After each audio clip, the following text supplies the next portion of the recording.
Everyone has heard of the co-op, but not everyone realises that the co-op is actually a co-op. There are actually hundreds of cooperative businesses, thousands of cooperative businesses across the UK and millions over the world, all doing wonderful things for the communities that they live in. Co-ops are all over the world, offering any product and any service that you can think of. From agriculture to retail, to schools, to pubs, to sports teams. If you do things in a cooperative way, you're a co-op. But what makes a business a co-op? Well, in short, it's a company that does things for the people that use it. The people shopping there are benefiting from shopping there.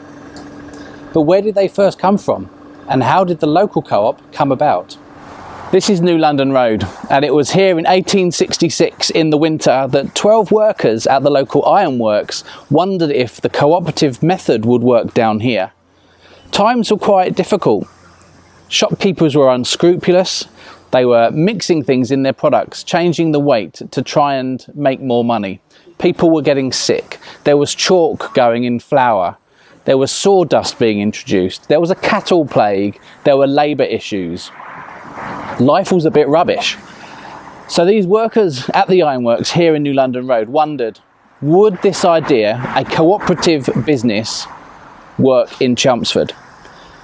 Now, they didn't have Facebook, they couldn't do an online poll, they didn't have a TV watchdog to rally up the troops, so they literally walked around Chelmsford putting up posters to find out, would a co-op business in Chelmsford work here?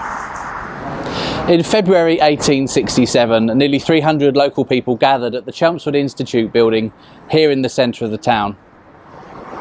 It was overwhelmingly decided that there was nowhere in town that you could get a trustworthy service. So yes, we should absolutely have a co-op formed in Chelmsford, was the decision. Not long later, in the April of the same year, the founding group from the ironworks registered and became the 973rd co-op. Their first premises opened soon after, near Chelmsford train station. If you happen to stumble out of the basement nightclub, you can still see some of the original brickwork showing Chelmsford Star Cooperative Society's plaque. But why Star? Why Chelmsford Star Co-op? Well, there's several theories to this, but no one really knows anymore.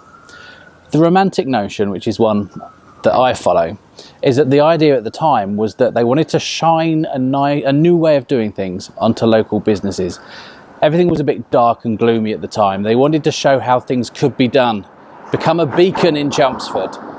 And so they introduced Star to show the way. After a decade of successful trading, Chelmsford Star started looking for a third site on the other end of town. Some land was found near the suburb of Malsham. Prior to that, the land had been the site of the county jail, just behind me here next to the stone bridge. Even to this day, there are rumours of hangings in the carpet department. After the county jail, it was where the local militia trained. That's why the name Barrack Square still exists to this day. In 1881, the third store opened here in Malsham Street. It was the first shop in Chelmsford to use new electrical lighting, and it proved a hit straight away. By the end of the 19th century, the shop, which had become known as the Central Store, had had another extension. It was relaunched by a local co-op advocate and media darling, the Countess of Warwick. She was known by the King at the time, King Edward VII, as his darling Daisy, much to his wife's annoyance. She was joined at the launch by Mr. George Young, the company secretary, and one of the original iron foundry workers that set up the co-op building, which at this point was 40 years old. The popularity of the co-op continued to grow, and they were able to open up several stores next door in Baddow Road, which became affectionately known as Co-op Street. Sales jumped from 13,000 to over 67,000 in that same year. And at the start of that decade, things were going great. At least they were until 1914. When the First World War started, Chelmsford Star was about to celebrate its 50th anniversary, its jubilee. But 50 of its employees instead were conscripted into the war and had to go and fight the war effort. Up until this time, there were no women working for the society. which is quite strange thinking about it now because of their long records with equality and equal rights for all. But at this point they were employed, and in multiple positions too, unusually in management roles also, which caused a little bit of unrest at the time. It was also incidentally the time when Chelmsford Star started winning awards for customer service, for visual merchandising and for store standards generally. In the 1920s, the co-op had its first ever sale. Usually this wasn't possible because they kept their prices fair, but with the creation of the Cooperative Wholesale Society, or CWS, they were able to do so. CWS was a co-op created for co-ops, which allowed a larger buying power so they could lower their prices and compete with the big supermarkets of the time. A few years later, in July 1923, there was the first ever International Co-op Day. This was an opportunity for co-ops all over the world to celebrate what they were doing differently to fight different aspects of labour law or environmental standards or worker welfare. In Chelmsford, International Co-op Day was marked by a children's parade through town, which started at the site of the first Chelmsford Star store by the train station, went through the high street, past the building on Morsham Street and into the park nearby, which is where the co-op had its dairy. When they got there, they had a party. They had to kick a few cows out the way first. As time moved on, the parades got more elaborate and we got floats, bigger floats, and then more floats still. And International Co-op Day became International Co-op Fortnight, and it still happens every year, 100 years later. At that point in the 1930s, Chelmsford Star bought the shop next door for a whopping £4,500. With the extra space, they introduced new departments, including housewares and furniture. Now, they were selling things at a fairer price, which meant other businesses that weren't too pleased about it. And just a few months after the new extension was built, it got burnt down by an arsonist who was never caught. The new part of the store was destroyed, but Chelmsford Star kept on serving customers. They set up by the river and did their business from there. It was touch and go whether Chelmsford Star would survive. So to spread the risk, it was at this point that they set up a new co-op funeral business and a new co-op travel business. The funeral business being the first one in the area to use new motorised vehicles. It was at this point, now owning multiple businesses, that the co-op became a co-op society. Now it was the 1940s, and with war approaching, Chelmsford Star was the first to introduce rationing in the area in order to make sure it served as much of the community as it could. Chelmsford was quite often hit by bombing runs, with German planes returning from London with the order, if they had any left, to drop bombs on Chelmsford in the hope of hitting Marconi, who were making a lot of communications equipment for the forces. It was during this time that our second shop in the High Street was destroyed. The central store here on Morsham Street became the flagship store for Chelmsford Star, and it cemented itself as the good, reputable supplier that always had products when needed. When the war ended, many families were left with no way of reaching their shops. Widows were left with no transport, or soldiers came home unable to walk into town.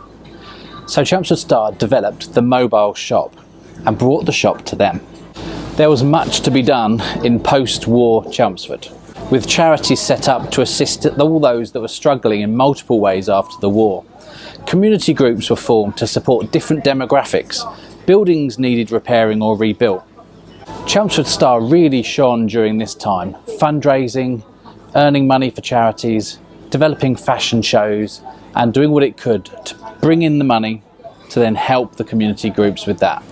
With the mobile shops, you went there with your list, and the person working in the shop went and got your food.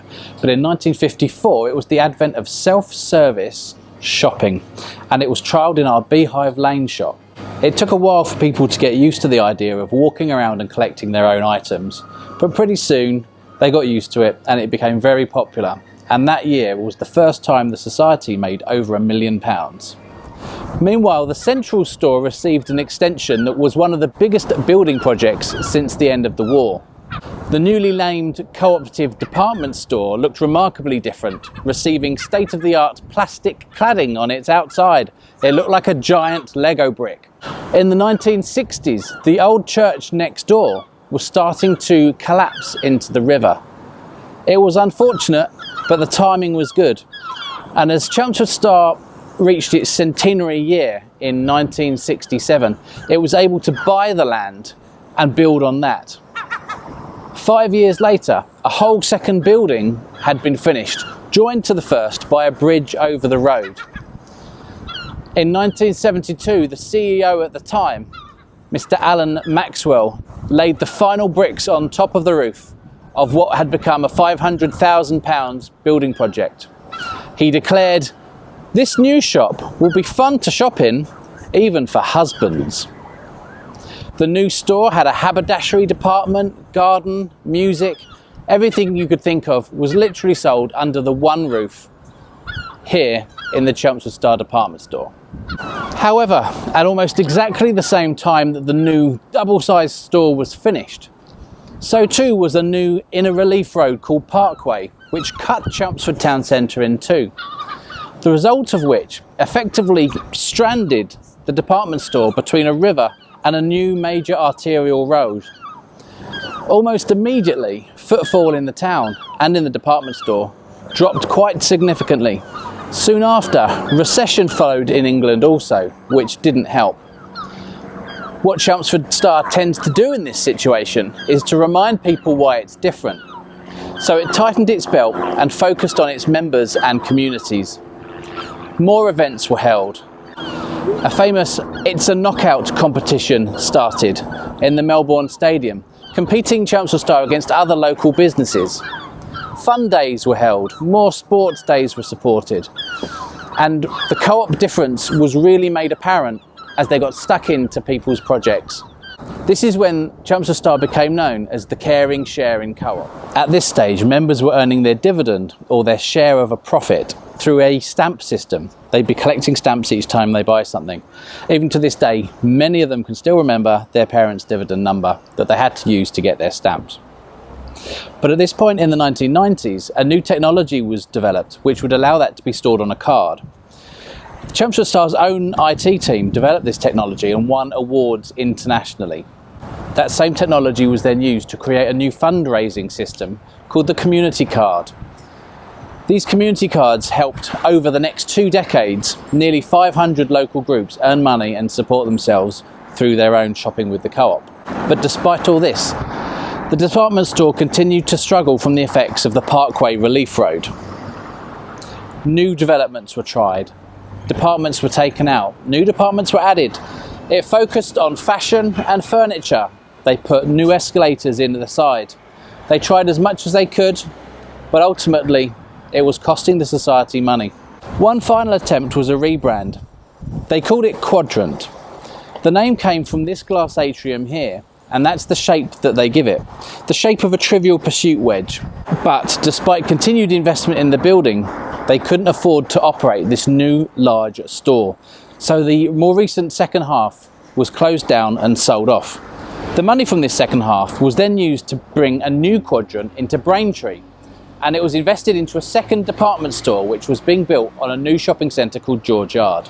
As the society entered the new millennium with a new leadership in a better financial position than it had been before, a new focused society was able to spread across the county a bit more, and it opened more shops in more villages around Essex. These were rebranded over the years to keep them up to date, starting off with a food centre, moving through to Altogether Fresher, which was a popular image for some time. And then in 2007, a lime green cooperative food branding was introduced. Also, the Quadrant department store got a new look too. It started off white, went blue, and then turned into the black and white image that we have today. At its last refit, a gaggle of celebrities arrived on the red carpet to shop here, and it caused quite the uproar in town. 2012 was globally recognised as the International Year of the Co-op, and as part of the celebrations, Chelmsford Star worked with charities to set up a new co-op in a kingdom in Africa called Lesotho. The community there set up a co-op agricultural farm and began trading on the world markets. I was privileged enough that year also to speak at the United Nations about the rules for setting up a co-op, to make more co-ops easy to set up to benefit more communities across Europe faster. The power of cooperation was making a difference globally, and Chelmsford Star was at the heart of it. In 2017, we celebrated our 150th anniversary. An exhibition was held at Chelmsford Museum, which was deemed one of the most popular that they'd had in some time. A new book was put together with photographs also containing those memories, which is still available on the Chelmsford Star website. Despite pressure from newly favourable grocery discounters and rising wage bills, rents, energy costs and transportation fees, Chelmsford Star continued to withstand many of the pressures around them by doing what cooperatives do best: getting stuck in with community events, working with local groups like the emergency services, councils, LGBT community. At this point, Chelmsford Star were investing up to a third of every pound spent in their business into projects in Essex. So for every can of beans bought in their food shop, or a sofa in the Quadrant, or even a holiday in the travel agents, a third of that was doing good in the local area. As our 150th year came to an end, Chelmsford Star was nominated for a national award for its community involvement. It went on to compete against big national giants like Aldi and the Prudential. And this little co-op in Chelmsford, which at this point had 40 food shops across the area, 2 department stores, 2 travel agencies and 8 funeral homes, they won. They became the best business in the United Kingdom for their community involvement. What a way to finish their 150th year. Chelmsford Star has come a long way since it was formed in 1867. Some things have changed, but some things haven't. It was set up originally to help the people of Chelmsford and then wider the people of Essex, and that's exactly what it is still doing. It's grown its trading area, it's raised an incalculable amount of money for charities and helped an immeasurable amount of community groups. And that's not where our history ends. If you'd like to find out more, there is some books on Chelmsford Star. If you get hold of Chelmsford Star on www.chelmsfordstar.coop, we have one of these on our first 150 years and our more recent summation with more photos. Thank you very much for watching.